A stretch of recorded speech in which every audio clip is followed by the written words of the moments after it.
Hi hello welcome to my channel everything A to info. ఈ పాటిగా thumbnail చూస్తే మీకు అర్థమైపోయి ఉంటుంది ఇది ఏం కూర అనేది. ఇంకేంటండి, ఆదివారం స్పెషల్ అండి రొయ్యల కూర. ఈ రొయ్యల ఫ్రై పొలంలో కానీ మా వాళ్ళు అడిగితే నేను స్టార్ట్ చేసేసానండి. రొయ్యలు తీసుకొచ్చేసారు మా వారు. నేను వెంటనే క్లీన్ చేయడం మొదలెట్టేసి దానిలో ప్రభాస్ గారు చెప్పినంత నరం లాగపోయినా రొయ్యకి ఎంత నరం ఉందో అంత నరాలన్నీ పట్టుకొని బయటికి లాగేశానండి. అవి లాగితే కానీ రొయ్యలన్నీ నీట్గా అయినట్టు కాదండి. ప్రతి రొయ్యలో నీట్గా అన్నీ తీసేసి క్లీన్ చేసి పెట్టుకున్న తర్వాత ఉల్లిపాయలండి మొత్తం తీసుకున్న రొయ్యలన్నీ కలిపి ఒలిచేసుకున్న తర్వాత ఒక అర కేజీనే అయినాయండి. అర కేజీ రొయ్యలకి ఒక 2 ఉల్లిపాయలు తీసుకున్నానండి. 2 ఉల్లిపాయలును ఒక 7 పచ్చిమిరపకాయలు తీసేసి నీట్గా కట్ చేసేసి పెట్టేసుకున్నానండి. ఇంకేం కావాలండి, అల్లము వెల్లుల్లిపాయ తీసేసుకొని రోట్లో చకచకా దంచేసి పెట్టుకున్నానండి. అల్లంతో పాటు కొత్తిమీర కూడా కడిగి పక్కన పెట్టేసి వెంటనే బాండీ పెట్టేసి నూనె పోసేసానండి. వేడెక్కిన బాండీలో ఆ ఉల్లిపాయలు తరుక్కున్నాను కదండి, ఉల్లిపాయలు తీసుకొచ్చి పచ్చిమిరపకాయలతో పాటు ఆ నూనెలో వేసేసానండి. ఇక ఏగడం మొదలైపోయింది కదండి. రొయ్యలు కొత్తిమీర అన్నీ పక్కన పెట్టుకొని రెడీగా ఉన్నానండి. మా వాళ్ళేమో కూర ఎప్పుడైపోద్దా అని వంటగది తలుపు దగ్గర వెయిట్ చేస్తూ ఉన్నారండి. ఈలోపు ఉల్లిపాయలు మంచి రోజ్ గోల్డ్ కలర్ వచ్చేస్తున్నాయండి.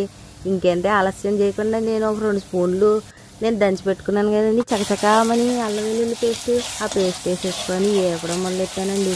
పక్కింటి వాళ్ళందరికీ వాసన వెళ్ళిపోయిందండి. కమ్మగా అల్లం వెల్లుల్లి పేస్ట్ ఎగడం మొదలవగానే ఏమోనండి అందరికి తెలిసిపోయేలా ఉంది. ఈ రొయ్యల కూర దిష్టి ఆలకూడదంటే వాళ్ళకి కూడా కొద్దిగా వేసేయాలండి నేను కూర. ఇంతలో రొయ్యలు వేసేసానండి. అల్లం వెల్లుల్లి పేస్ట్లో రొయ్యలు వేసిన తర్వాత వీటిలోంచి ఇప్పుడు నీసు వాసన పోవాలంటే ముందు మనము కాస్తంత ఉప్పును పసుపు వేసేసి చక్కగా కలిపేసుకోవాలండి. కలిపేసుకొని మూత పెట్టేసి ఓ 10 నిమిషాలు మగ్గబెట్టేయాలండి. మగ్గబెట్టేస్తే ఏమవుతుంది అంటారా, ఏంటంటే ఈ పసుపు ఉప్పుతో వేసిన తర్వాత అందులోంచి నీరు వచ్చేస్తుందండి బయటికి. రొయ్యల్లోంచి ఆ నీరంతా బయటకు వచ్చి ఎగిరిపోయితే దానిలో ఉన్న నీసు వాసన అంతా పోతుందండి. అస్సలు ఏమి నీసు వాసనే రాదండి. చూసారా, మూత తీసి చూస్తే నీరంతా చక్కగా ఎగిరిపోతూ ఉందండి. ఈ టైంలోనేనండి మనము మన ఇంట్లో చేసి పెట్టుకున్న మసాలా కూర కారం ఉంటుంది కదండి, ఆ కారం తెచ్చేసి జల్లేసుకోవాలండి. జల్లేసుకున్న తర్వాత కలిపేసి ఇంకో 5 నిమిషాలు మూత పెట్టి మగ్గిచ్చేయాలండి. మనం మగ్గిచ్చేస్తే ఈ కారం అంతా రొయ్యలు పట్టేసి ఈ గుమగుమలు కంటారా ఇల్లంతా వచ్చేసి అప్పుడే కూర అయిపోయింది అనుకోని మా వాళ్ళు అన్నం ప్లేట్ పట్టుకొని వెయిట్ చేస్తున్నారండి. ఇంకా అవ్వలేదురా ఆగండ్రా బాబు అని చెప్పి నేను మళ్ళీ తిప్పడం మొదలెట్టానండి. ఇంకెంతసేపు అంటున్నారండి మా వాళ్ళు.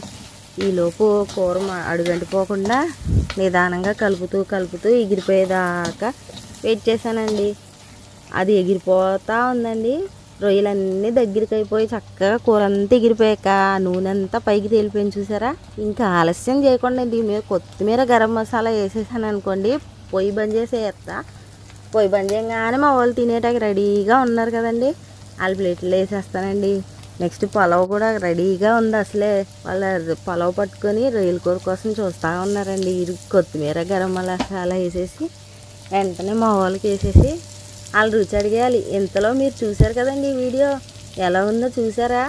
మీరు ట్రై చేస్తారా ఈ ఆదివారం ఆడవాళ్ళకి సెలవే ఉండదండి. మనం ఆదివారమే ఎక్కువ కష్టపడి వండేసేయాలండి. మన వాళ్ళు అందరూ హ్యాపీగా తింటారు, సెలవు కదా వాళ్ళకందరికీ. ఇంకెందుకు ఆలస్యం, మీరు కూడా ఈ ఆదివారం తెచ్చేసి వండి ఎలా వచ్చిందో నాకు కామెంట్స్లో చెప్పండి.